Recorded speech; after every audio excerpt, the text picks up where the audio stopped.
Oke, baik. Alhamdulillah ya, kita pada pertemuan yang ketiga ini akan melanjutkan pertemuan yang sebelumnya, mata kuliah pendidikan Pancasila, yaitu mengenai sejarah Pancasila ya teman-teman ya.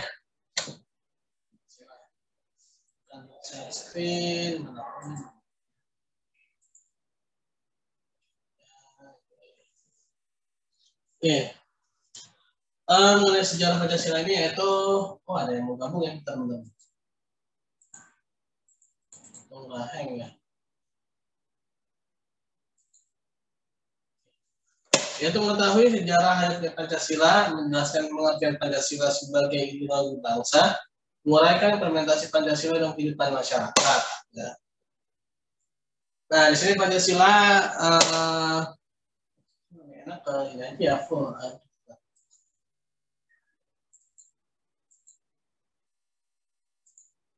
Nah, istilah Pancasila sendiri ya itu pertama kali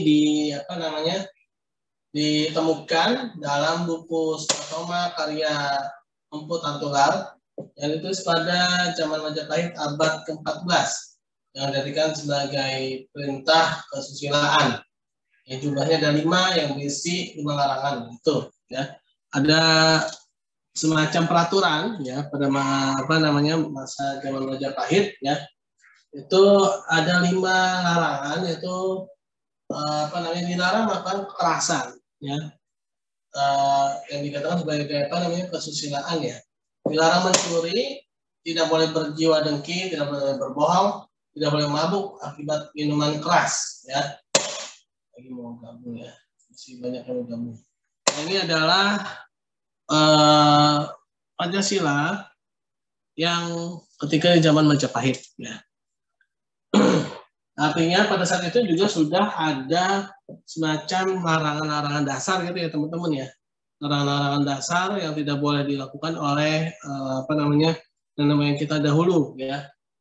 Itu zaman Majapahit. Nah, istilah sila itu sendiri ya dapat dijadikan sebagai aturan yang latar belakangi perilaku seorang atau bangsa.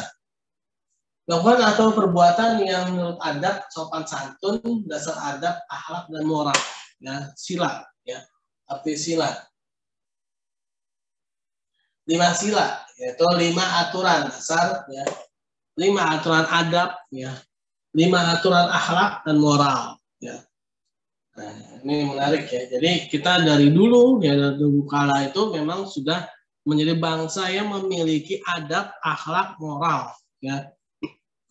Oleh karena itu sangat ironi apabila kita pada saat ini justru meninggalkan itu semua. Ya, padahal nenek moyang kita dahulu kala itu sudah memiliki nilai-nilai akhlak yang bagus, ya, memiliki nilai-nilai akhlak yang bagus. Bahkan terkenal ya,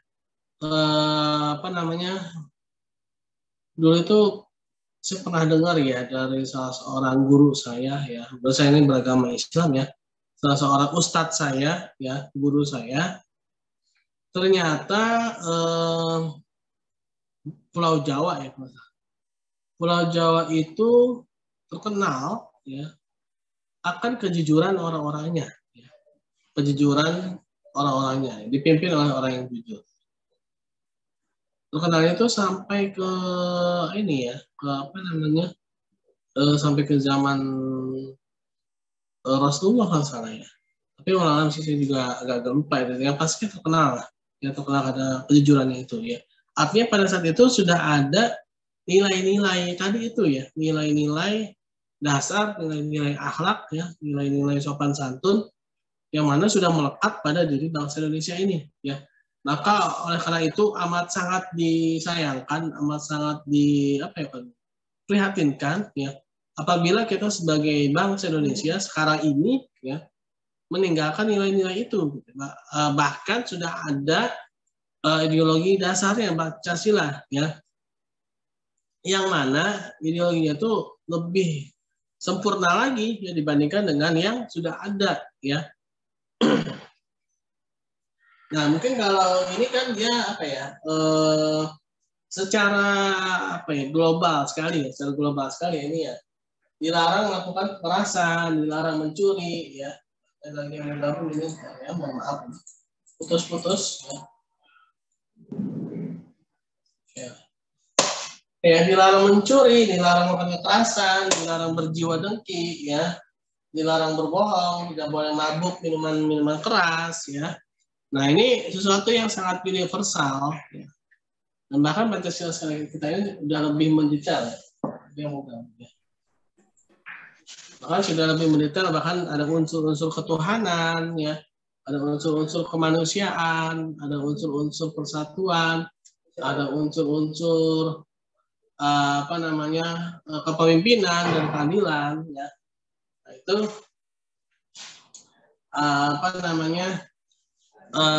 yang sekarang, ya, sekarang sudah lebih istilahnya sempurna lagi, gitu ya.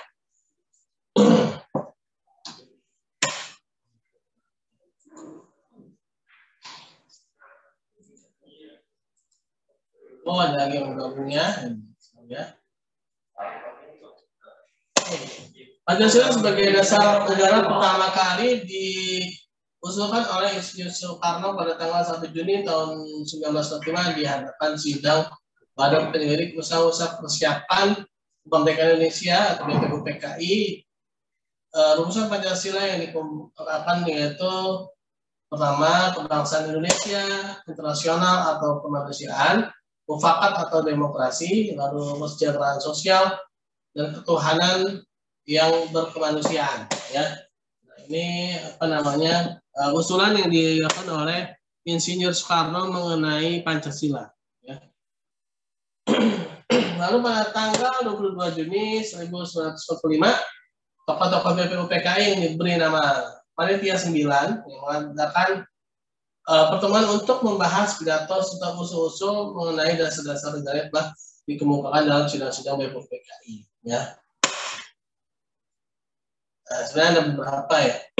Nah, dalam pembahasan tersebut, ya, ada sebuah macam yang disebut nama Piagam Jakarta, ya, Piagam Jakarta. Di dalamnya terdapat rumusan dan sistematika Pancasila sebagai berikut, ya. Nah, jadi ada Piagam Jakarta itu adalah yang menjadi cikal bakal Pancasila, ya, yaitu ketuhanan dengan kewajiban menjalankan syariat Islam bagi pemeluknya, ya. Nah, itu sila yang pertama ketika menjadi Piagam Jakarta, ya. Lalu kemanusiaan yang adil dan beradab. Lalu yang ketiga adalah kemanusiaan persatuan Indonesia, ya. Yang ketiga, lalu yang keempat adalah kerakyatan yang dipimpin oleh hikmat, ya, dalam kebijaksanaan, dalam permusyawaratan perwakilan. Lalu yang kelima, keadilan sosial bagi seluruh rakyat Indonesia, ya.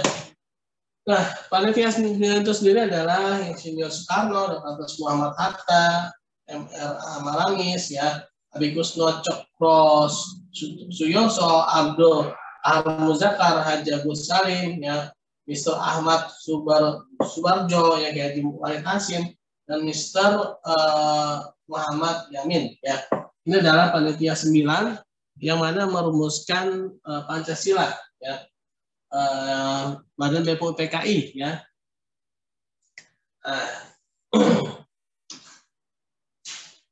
Dapat disimpulkan, ya, secara historis, ya, mungkin, ya, memang, ya, pertama kali istilah Pancasila itu, ya, istilah Pancasila itu digunakan oleh Insinyur Soekarno pada tanggal 1 Juni tahun 1945, ya. Tetapi secara hukum yuridis, ya, secara de jure, secara hukum yuridis, Pancasila itu lahir pada tanggal 18 Agustus 1945, ya. Nah, itu secara hukumnya, ya. Karena Pancasila memang disahkan pada tanggal 18 Agustus 1945 dalam pembukaan Undang-Undang Dasar 1945, ya. Negara berdasarkan pada ketuhanan yang Maha Esa, kemanusiaan yang adil dan beradab, persatuan Indonesia, kerakyatan yang dipimpin oleh hikmat dan kebijaksanaan, permusyawaratan, perwakilan, dan keadilan sosial bagi seluruh rakyat Indonesia. Itu ada di dalam pembukaan, ya, Undang-Undang Dasar 1945 ya. Lalu Pancasila sebagai ideologi bangsa dan negara Indonesia yaitu sebagai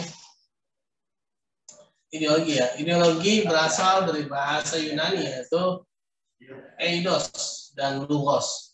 Eidos berarti sebuah gagasan. Logos berarti biblika atau ilmu ya. Secara etimologi, ideologi adalah biblika tentang gagasan ilmu ya, ada gagasan-gagasan ya. Jadi sebagai dasar ideologi maksudnya itu, jadi kita sebelum menggagas atau kita sebelum membuat suatu peraturan, sebelum kita membuat suatu kebijaksanaan, kita harus mengacu pada kelima sila tadi ya. Misalkan nih kita mau bikin SOP ya, mau bikin SOP apa? Penertiban ya. Misalkan mau bikin SOP penertiban ya. Kita harus pertimbangkan apakah SOP penertiban ingin menertibkan sesuatu yang tidak tertib ya. Itu harus ya, menertibkan sesuatu yang tidak tertib itu harus. Tapi harus gagasan kita itu dalam membuat SOP tersebut ya, apakah melanggar ya nilai-nilai ketuhanan, apakah melanggar nilai-nilai kemanusiaan yang adil dan beradab, apakah melanggar nilai-nilai persatuan, dan apakah melanggar nilai-nilai kerakyatan kepemimpinan, ya, kebijaksanaan, apakah memiliki hikmah, dan apakah melanggar keadilan sosial bagi seluruh rakyat Indonesia. Sehingga ketika kita ingin merealisasikan SOP tersebut, atau kebijaksanaan tersebut, atau peraturan tersebut, atau undang-undang tersebut ya harus mempertimbangkan 5 hal ini ya. Jangan sampai nanti ya ketika merealisasikan SOP tersebut ternyata sangat-sangat bertolak belakang dengan Pancasila ya, dengan 5 sila tersebut ya. Karena pada Pancasila sudah sangat jelas setiap bangsa Indonesia ini, masyarakat Indonesia ini harus berketuhanan yang Maha Esa. Artinya apa? Harus mengakui adanya agama, ya. Harus memperlakukan manusia sebagaimana manusia dalam sila kedua, yaitu kemanusiaan yang adil dan beradab. Jangan sampai ketika merealisasikan suatu peraturan, suatu SOP ataupun suatu kebijaksanaan undang-undang, ya, dalam merealisasikan ternyata sangat-sangat tidak manusiawi, ya, sangat-sangat menciderai jiwa-jiwa rasa kemanusiaan, ya. Nah, itu harus diperhatikan gitu ya. Nah, harus dipertimbangkan gitu kan. Jangan sampai menciderai nilai persatuan ya. Jangan sampai menciderai kebijaksanaan, hikmah ilmu ya. Menerapkan suatu peraturan tapi tidak dengan ilmu gitu ya. Menerapkan suatu peraturan tapi tidak dengan hikmah. Menerapkan suatu peraturan tapi tidak ada nilai-nilai keadilan ya. Nah, itu kan melanggar Pancasila artinya ya. Nah, artinya dia telah melanggar Pancasila. Nah, di sini yang dimaksudkan dengan Pancasila sebagai dasar ideologi negara. Ya, jadi setiap kali kita membuat SOP, peraturan, ya, walaupun SOP atau peraturan itu mengenai penertiban, ya, menertibkan, ya, sesuatu yang tidak tertib, gitu ya. Nah, itu kan harus ya. Tapi harus perhatikan jangan sampai menjadi arogan, menjadi brutal, ya, malah menciderai Pancasila, gitu ya. Malah tidak sesuai dengan Pancasila ya. Nah, itu kan bahaya kan. Ada lagi ya. Nah, ini ada beberapa definisi ideologi ya, beberapa tokoh ya. Ini ideologi adalah ajaran, doktrin, ya, teori yang diyakini kebaikannya ya, yang disusun secara sistematis dan ditindaklanjuti ya. Yang ada suatu proses ya, ideologi itu ada suatu proses. Profesor Dr. Mas Wadi ya, ahli hukum politik ya, menjelaskan tentang ideologi ini ya, pengertian ideologi ya. Ini beberapa tokoh ya yang mengartikan ideologi ya. Intinya ideologi tadi itu ya, sebagai dasar ya, sebagai dasar gagasan ya. Jadi ketika kita mau menggagas sesuatu itu harus mengacu pada itu ya. Harus mengacu pada apa namanya Pancasila, gitu ya. Berdasarkan definisi ya, tadi ya ideologi tadi, dapat disimpulkan bahwa Pancasila adalah kumpulan nilai norma yang meliputi sila-sila Pancasila sebagaimana yang tercantum dalam pembukaan Undang-Undang Dasar 1945 dan alinea keempat yang telah ditetapkan pada tanggal 14 Agustus 1945. Ya, ini ya saya katakan Pancasila sebagai ideologi terbuka, artinya terbuka ideologi yang dapat berinteraksi dengan ideologi yang lainnya. Ya, artinya ideologi Pancasila dapat mengikuti perkembangan yang terjadi pada negara lain yang memiliki ideologi yang berbeda dengan Pancasila dalam berbagai kehidupan masyarakat. Ya.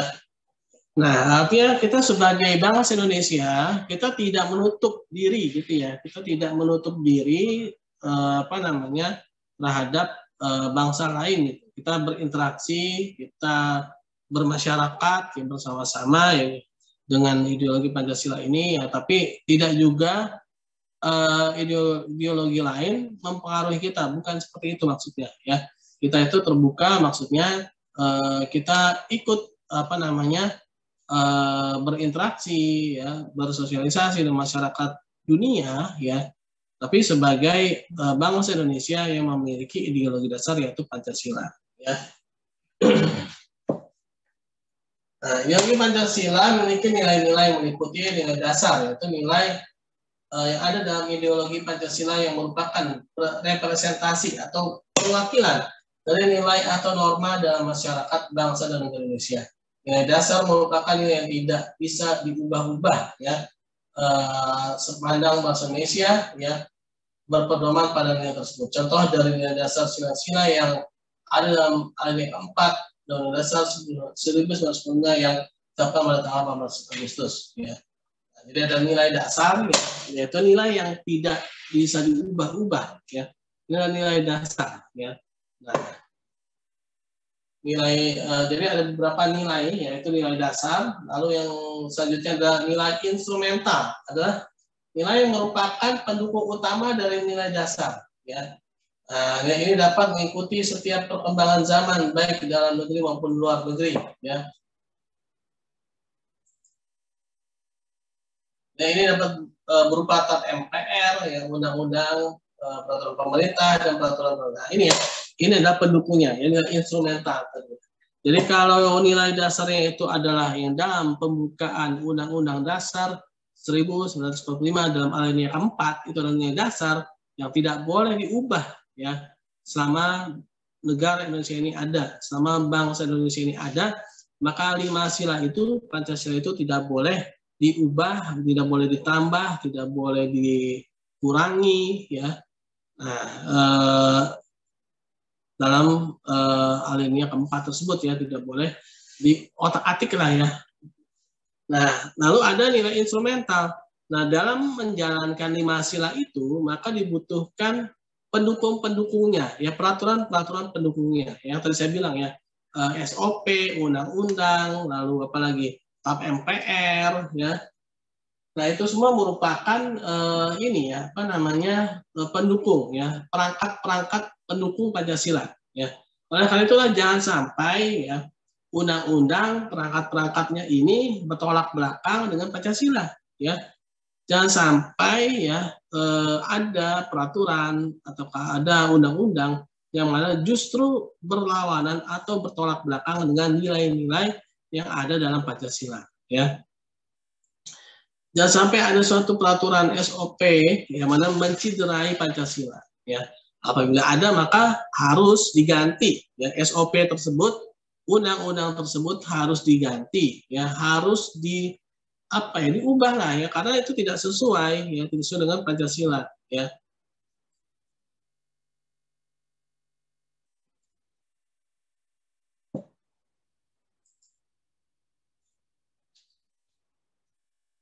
Ada lagi nilai praktis, nilai yang harus ada dalam praktek penyelenggara negara, artinya berupa semangat penyelenggara negara dari pusat hingga daerah untuk mengimplementasikan sila-sila Pancasila secara konsekuen. Contohnya teladan untuk tindakan, ya. Nah, ini, ya, artinya apa, butuh ada seorang teladan, ya, dari para pemimpin, ya, dari pemimpin, ya. butuh adanya teladan pemimpinannya, ya pemimpinnya ya harus mencerminkan nilai-nilai Pancasila, ya. Harus mencerminkan nilai-nilai Pancasila. Misalkan pemimpin harus kalau ketuhanan yang Maha Esa mutlak ya, pasti beragama ya. Terus yang kedua, pemimpin itu harus memiliki nilai-nilai kemanusiaan ya. Jangan sampai pemimpin-pemimpin itu pemimpin-pemimpin yang sadis, pemimpin yang kalau selain itu berhati dingin, ya kejam, ya. Nah itu berarti dia tidak sesuai dengan kemanusiaan yang ada dalam beradab, ya. Kalau pemimpin seperti itu berarti dia tidak sesuai dengan Pancasila, ya. Berarti pemimpin itu harus diganti ya, atau diubah ya sifatnya, ya. Kalau tidak bisa diubah sifatnya berarti harus diganti, kan? Karena tidak sesuai dengan sila kedua, ya. Pemimpin juga harus mempersatukan, gitu kan? Mempersatukan rakyatnya.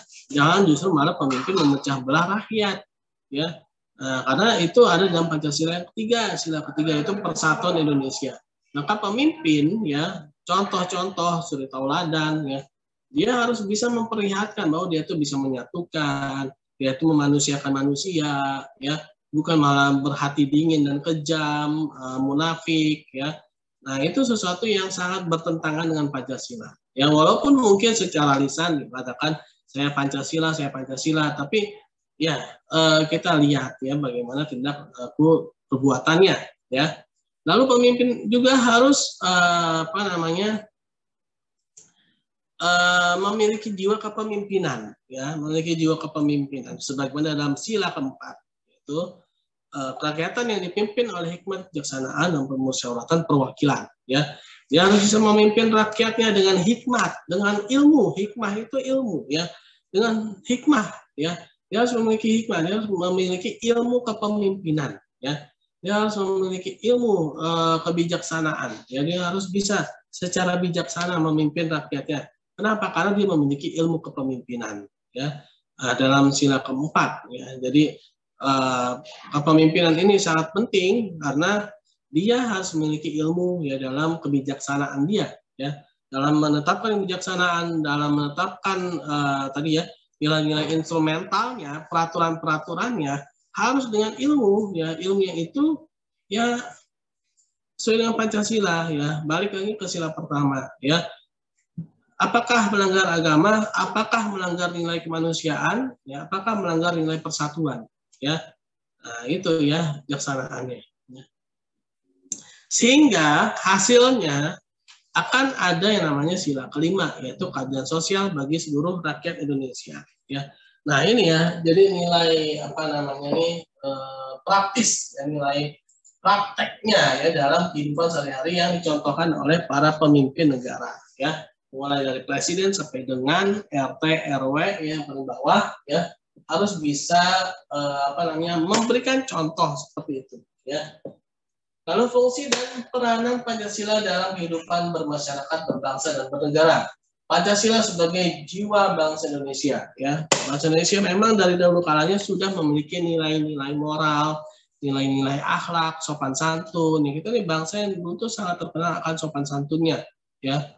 Terkenal akan budi pekertinya, ya.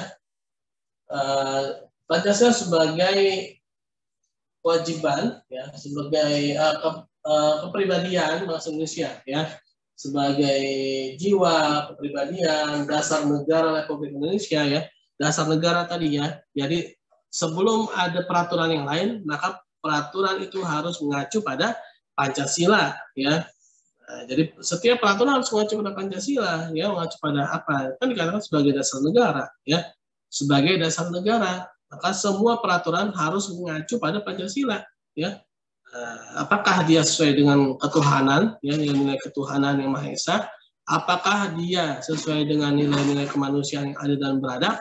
Apakah dia sesuai dengan nilai persatuan? Apakah dia memiliki hikmah, ya, dalam memimpin, dalam membuat peraturan tersebut, dalam membuat SOP tersebut, dalam membuat undang-undang, kebijakan, ya, harus ada hikmahnya, harus ada ilmunya, ya. Jadi tidak boleh membuat begitu saja, ya. Pancasila sebagai sumber dari segala sumber hukum ya tadi ya, sama ya, dasar negara sumber hukum. Pancasila sebagai penjamin ya, penjamin hukum Indonesia ya.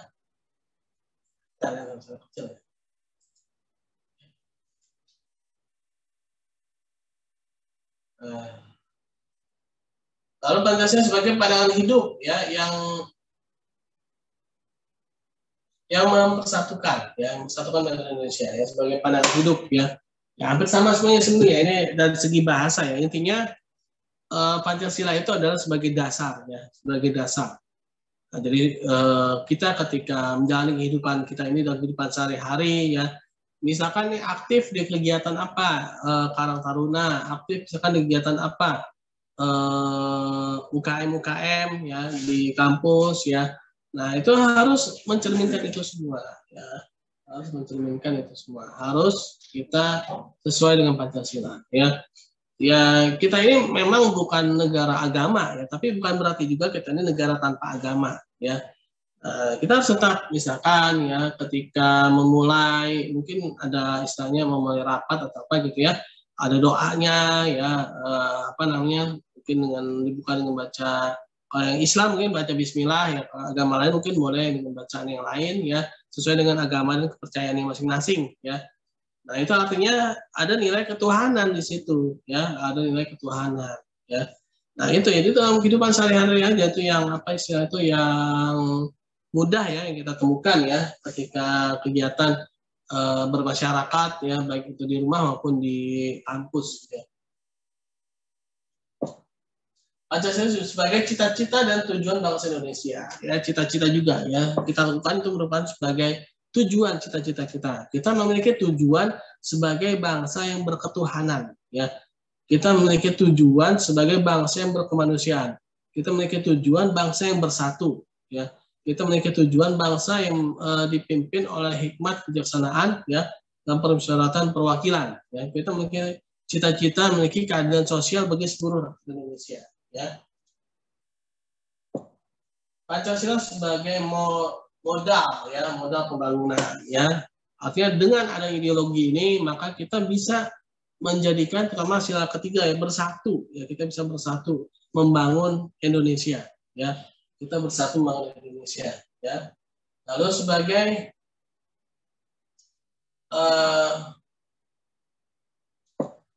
pembangunan nasional ya, sebagai pengamalan Pancasila ya, sebagai pengamalan Pancasila ya, tadi ya dijelaskan. Lalu implementasi Pancasila dalam kehidupan masyarakat. Pancasila harus menjadi petunjuk hidup warga negara menuju daya saing bangsa ya. Nah, sebagai hidup ya, artinya kita ketika di Indonesia ini kita harus melihat 5 sila tadi ya, yaitu ketuhanan yang Maha Esa ya, Manusia yang adil dan beradab, persatuan Indonesia, rakyat yang dipimpin oleh hikmat kebijaksanaan, permusyawaratan perwakilan, keadilan sosial bagi seluruh rakyat Indonesia.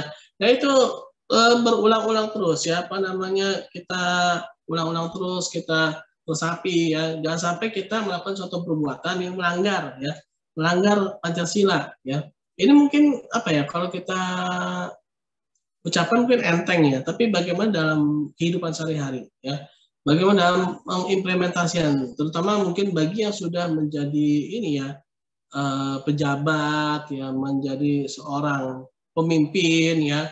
Nah itu apakah bisa ya mempertanggungjawabkan secara Pancasila ya, membuat SOP, membuat peraturan, membuat kebijakan ya, yang harus benar-benar sesuai dengan Pancasila itu ya. Kadang kita kan sebagai bangsa Indonesia, kita sebagai warga negara Indonesia yang memiliki ideologi dasar ya, Pancasila, maka kita harus tekan itu. Jangan sampai Pancasila itu hanya sebagai lips, apa namanya, hanya sebagai ucapan di mulut saja, tapi dalam perbuatannya tidak. Nah ini sangat berbahaya ya, ini sangat berbahaya. Kenapa? Karena berarti dia munafik ya. Nah, berarti dia munafik ya, hanya sebagai di lisan saja atau di mulut saja ya. Nah inilah kita sebagai bangsa Indonesia ini harus memiliki itu ya, sebagai daya saing. Mungkin ya negara lain ya, mereka memiliki paham liberal ya, paham kebebasan ya. Nah kita sebagai bangsa Indonesia, sebagai warga negara Indonesia ini, kita tidak bisa ikut begitu saja. Ya. Kita tidak bisa ikut main apa namanya, main liberal gitu kan. Tidak bisa karena kita punya ideologi. Ya. Kita punya ideologi dasar kita yaitu Pancasila. Ini ya implementasi pertama ketuhanan yang Maha Esa. Gitu. Nah, itu kita menjalankan ya agama kita menurut agamanya masing-masing ya, dan tidak boleh saling menjelekkan, menjatuhkan, mengejek ya, dan juga kita harus menjaga persatuan ya, karena dalam agama ya itu diperintahkan untuk bersatu gitu ya. Itu diperintahkan untuk bersatu, untuk tidak saling menjatuhkan ya, tidak boleh mengejek ya. Lalu implementasi sila kedua, butir-butir implementasi adalah sesama manusia tidak saling melecehkan. Manusia punya rasa memiliki setiap manusia menjaga keseimbangan hak dan kewajiban, tidak semena-mena ya. Nah, tidak boleh semena-mena ya. Ya mungkin kalau kalau kita sebagai rakyat biasa ya mungkin mudah ya, tapi kalau sebagai pemimpin ya itu biasanya ya agak berat ya, tidak boleh semena-mena ya, karena ini sila kedua ya, kemanusiaan yang adil dan beradab ya.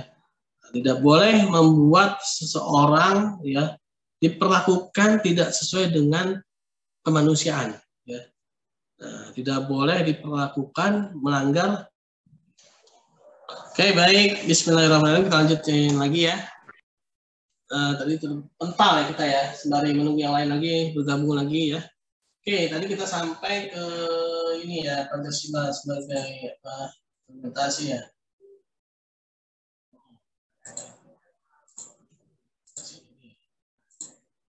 Nah, ini ya, implementasi sila kedua ya tadi ya. Kamu baru 13 nih, masih banyak nih. Implementasi sila kedua, manusia yang adil dan beradab ya. Itu tidak boleh saling menzolimi atau tidak boleh semena-mena ya. Punya rasa memiliki setiap manusia yang menjaga keseimbangan hak dan kewajiban, tidak semena-mena terhadap orang lain, menjunjung tinggi nilai kemanusiaan, gemar melakukan kegiatan kemanusiaan ya, seperti mungkin donor darah, santunan ya, lalu gotong royong ya. Nah, itulah nilai-nilai kemanusiaan yang secara prakteknya kita lakukan dalam kehidupan sehari-hari ya. Nah, itu sebagai kalau dibilang tuh warga negara biasa ya begitu ya. Tapi kalau sebagai pemimpin, nah ini lagi sulit sebagai pemimpin ya. Yaitu harus membuat peraturan, membuat SOP, undang-undang, membuat kebijakan ya, yang mana tidak boleh menzolimi atau membuat sesuatu diperlakukan semena-mena atau tidak sesuai dengan hak asasi manusia ya. Nah, itu dalam sila kedua yaitu kemanusiaan yang adil dan beradab ya. Mungkin pada pertemuan sebelumnya saya pernah menyampaikan ya bahwa sila kedua ini sangat erat kaitannya dengan sila pertama. Seseorang ya, yang memperlakukan orang lain dengan nilai-nilai kemanusiaan ya, dengan nilai-nilai kemanusiaan. Mohon maaf, Amelia mungkin boleh di mute ya.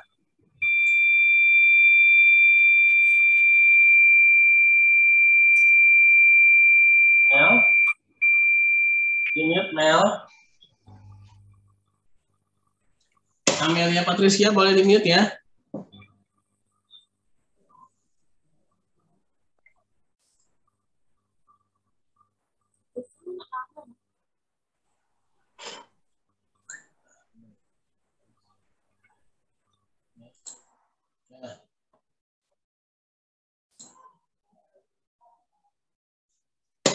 Oke,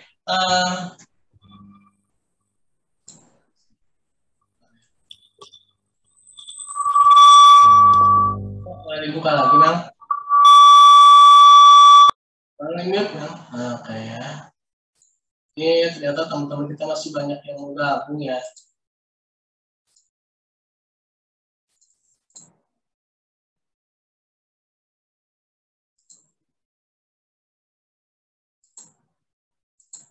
Nah, ini putus ya.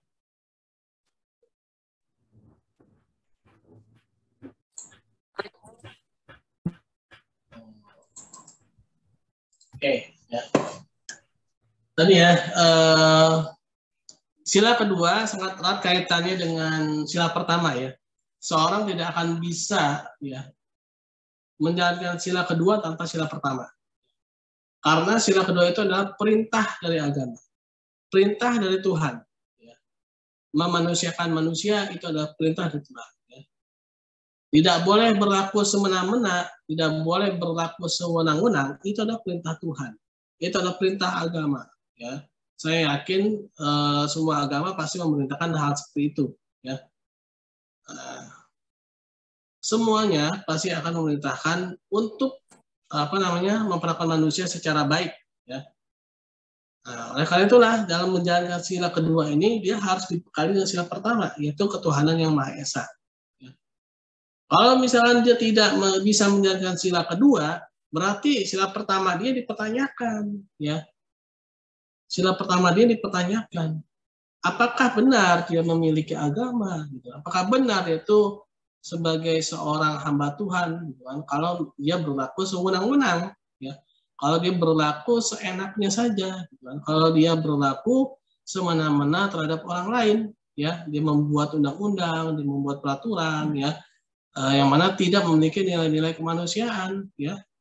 Nah, itu tahap itu level pemimpin ya. Kalau level warga negara biasa yang ini ya, yaitu gotong royong ya, sering memberikan santunan ya, kalau misalkan ada rezeki yang lebih ya, atau mungkin bisa menggerakkan organisasi sosial ya untuk melakukan santunan kepada fakir miskin ya.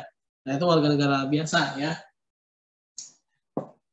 Oke ya, sila kedua ya. Nah, sila ketiga memiliki rasa ya persatuan, memiliki rasa persatuan yang utuh dan tidak terpecah belah ya. Nah, tidak mudah untuk diprovokasi ya kalau sebagai rakyat ya, sebagai warga negara ya kita jatuhnya itu biasanya lebih menjadi objek ya, menjadi objek. Itu tidak mudah diprovokasi ya, walaupun ada juga mungkin yang memprovokasi ya. Tidak mudah diprovokasi ya. Tapi kalau udah levelnya agak naikkan, pemimpin itu tidak mudah memprovokasi hal-hal yang buruk gitu ya. Memprovokasi itu sebenarnya umum ya. Memprovokasi itu apa sih? Mengajak ya, memprovokasi. Tapi kalau memprovokasi yang baik ya boleh ya. Nah, provokator kan orangnya ya. Tapi itu sebenarnya umum ya, yang nggak boleh itu memprovokasi hal-hal yang buruk ya. Nah, itu yang tidak diperbolehkan ya, memprovokasi keburukan ya, menyebarkan keburukan itu tidak boleh. Tapi kalau misalnya menyebarkan kebaikan boleh nggak? Menjadi provokator kebaikan boleh nggak? Ya boleh ya. Masa yang baik nggak boleh disebar ya? Yang baik harus disebar ya, harus diprovokasi yang baik ya. Nah, itu ya. Jadi kita sebagai bangsa yang baik itu tidak terpecah belah ya, tidak tidak berada di wilayah ketika kita berada di wilayah Indonesia ya, persatuan ini terjadi ya, harus bersatu ya. Masih ada yang gabung ya.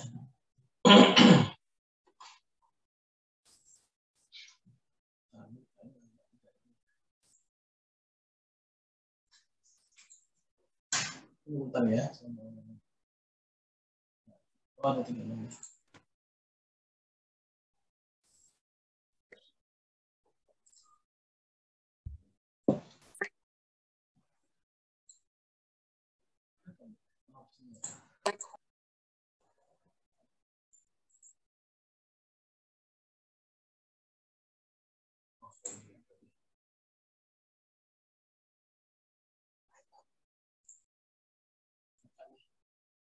Ada yang mau nanya? Nah, ya.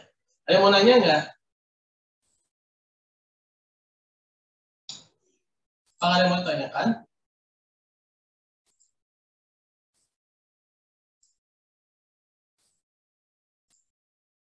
Ini.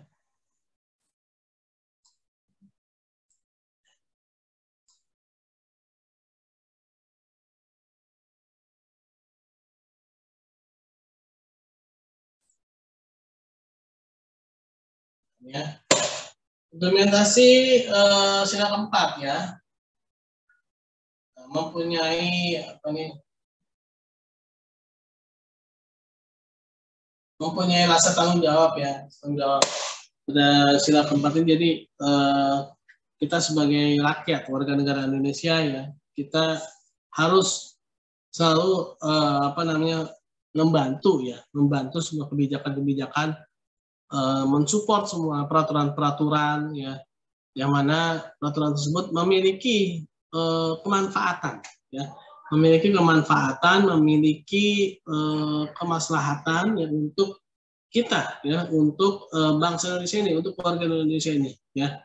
Nah, kita mensupport segala peraturan yang mana peraturan tersebut pasti memiliki sesuatu yang sangat bermanfaat gitu ya untuk warga negara Indonesia ya. Lalu yang kelima, setelah ini mempunyai makna bahwa seluruh rakyat Indonesia mendapatkan perlakuan yang adil dalam bidang hukum, politik, ekonomi ya. Artinya memiliki kedudukan yang sama ya di mata hukum ya. Jangan sampai ada perbedaan, jangan sampai mentang-mentang dia istri pejabat ya, karena dia bersalah ada HAM, nggak boleh nih, kasihan karena dia punya anak kecil segala macamnya gitu ya. Nah, tapi ada rakyat ya, dia kena hukum ya, tidak ada pertimbangan seperti itu gitu loh ya.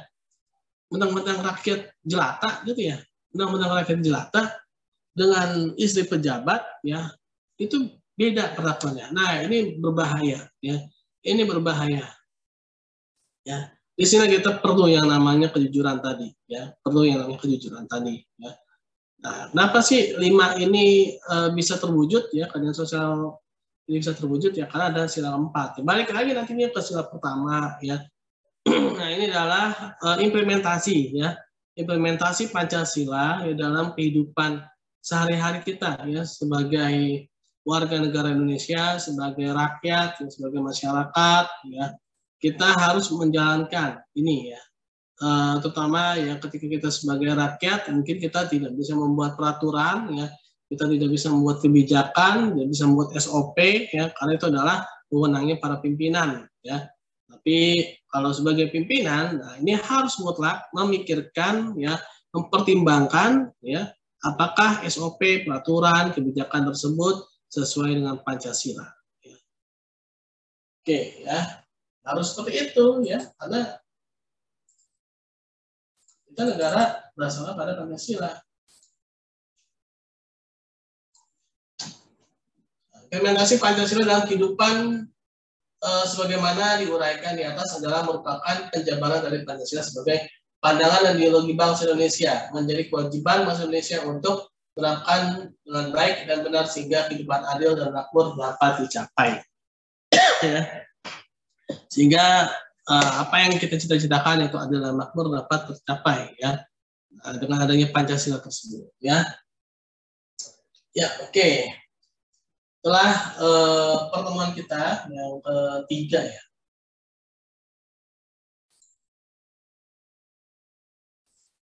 Ya, pertemuan kita yang ketiga. Terus mengenai ini ya, kelas pengganti ya. Kita berapa kali lagi sih? Ada nggak 2 kali lagi? Halo? Iya Pak. Ini ketiga ya. 3 kan sekarang ya? 2 kali. Harusnya kita kelima ya. Harusnya kita tuh kelima karena ada 2 sesi ya. Nah, berarti di Kamis depan, kayak ini aja lah ya, daripada kita bingung-bingung bingung-bingung untuk nyari-nyari hari ya. Kayaknya kita ini aja deh untuk penggantinya itu, jadi kita lebihin gitu ya. Ya, kita lebihin ya di hari Kamis ini. Kan biasanya teman-teman tuh mulainya jam 10 ya. Silakan kita lebihin, mudah-mudahan sih Kamis besok bisa setengah 10 ya. Terus selesainya setengah 1 gitu ya teman-teman ya. 10 setengah 1. Mungkin jam 1 ada kelas. Ada kelas Pak. Ada apa? Ada kelas. Oh, ada kelas. Iya. Paginya ya? Yang mana ya, salah satunya ada kelas? Iya Pak, dari pagi. Dari jam 8. Nah, berarti yang pas ininya aja deh. Kalau mau jam 1 ada kelas ya? Saya ada kelas. Ada, Pak. Oh, ada deh, enggak ya. Yang ada siapa aja? Ya, ada enggak boleh. Miranda, Pak. Aurelia, Pak. Alvindi, Pak. Dia, Rido, Pak. Pak. Ada, Pak. Oh, Dila, Pak. Rido, Pak. Kalau jam 10 kurang 15 gimana? Masih ada kelas nggak? 9.45. Kalau saya enggak, Pak. Ya, berarti gini deh. 9.40, Pak. Nggak apa-apa, yang ada kelas ya udah ikutin aja dulu ya. Tapi yang nggak ada ya, kita mulai aja ya. Karena ini kan juga nggak semuanya ya. Karena ini kan harus ya berganti. Terus kalau misalnya kita cari hari lain atau waktu lain, saya khawatirnya juga teman-teman waktunya udah penuh gitu ya. Karena tadi yang kelas agama pun juga demikian ya, penuh ya. Memang gampangnya itu memang dilebihin waktunya ya untuk jadi 2 sesi ya, jadi 2 sesi. Nah, mungkin bisa ya, misalkan setengah 10, jadi kan nggak semuanya ini ya, nggak semuanya ada kelas pengganti ya. Apa namanya, mungkin nanti juga teman-teman yang tertinggal ya bisa ikut aja gitu ya, ikut aja. Dan juga kalau misalkan materinya takut tertinggal, jangan khawatir karena ini saya rekam ya. Ini saya rekam dan akan saya buatkan linknya ya, saya share kembali ya. Jadi teman-teman yang memang ada kelas nggak apa-apa, ikut aja kelas apa namanya penggantinya ya. Dan ikut ketika sudah kelas pengganti, ikut gabung ke kelas saya ketika sudah selesai ya. Apa namanya, ikut aja ke kelas saya ketika sudah selesai dan jangan khawatir udah saya rekam ya. Mungkin itu ya teman-teman ya, cara mudahnya ya, karena kalau kita cari waktu lagi kayaknya agak sulit ya. Agak sulit bukan misalnya sih, tapi teman-teman yang sulit ya. Mau apa nih malam ya. Ini malam juga ternyata banyak juga loh yang malam sudah di tag ya sama dosen yang lain ya. Makanya jalan tengahnya tuh yaudah gini aja deh gitu ya. Jadi ya teman-teman ya, untuk absen biasa ya, akan saya buatkan linknya dan nanti bisa aja di kolom komentar ya. Hadir Pak. Oke, ada mau ditanyakan? Apakah ada yang mau ditanyakan teman-teman? Belum ada? Kalau memang belum ada, ya sudah ya, kita tutup sesi ketiga. Ya. Besok berarti sesi 45, terus 67 ya berarti ya? Iya, tinggal 2 sesi kita ya? Tinggal 2 kali doang kan? Benar nggak? Ini benar, pas banget ini ya. Sesi 45, 67 ya benar ya. Oke lah, seperti itu ya. Kita memang harus ada kelas pengganti ya. Oke, terima kasih teman-teman ya atas kehadirannya. Assalamualaikum warahmatullahi wabarakatuh. Terima kasih, Pak. Assalamualaikum. Pak.